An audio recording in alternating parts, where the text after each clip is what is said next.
করেছিলেন, তারপরে তাকে বাদ দিয়ে দেওয়া হয়, একটা সময় তিনি ক্যাপ্টেনও না।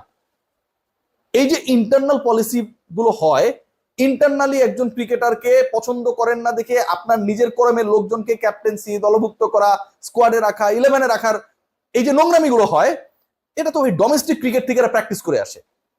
নীতি নির্ধারণী পর্যায়ে যারা রয়েছে তারা এই ডোমেস্টিক ক্রিকেট থেকে এগুলো প্র্যাকটিস করে আসে।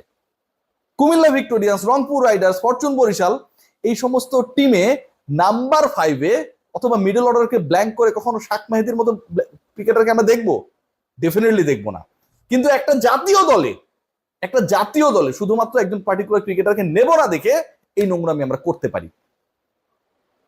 ইমরুল আরেকটা প্রশ্ন তুলেছেন যে আমি না হয় ভালো খেললাম না, ভালো করলাম না, আমার বয়স হয়ে গেছে। মিরাজ তো টুর্নামেন্টের সেরা ক্রিকেটার ছিল, তাকে কেন নেওয়া হলো না? বাংলাদেশের ক্রিকেটে এখন এমন কিছু কিছু ঘটনা ঘটছে, এমন কিছু কিছু ঘটনা ঘটবে, এই যে সাকিব আল হাসান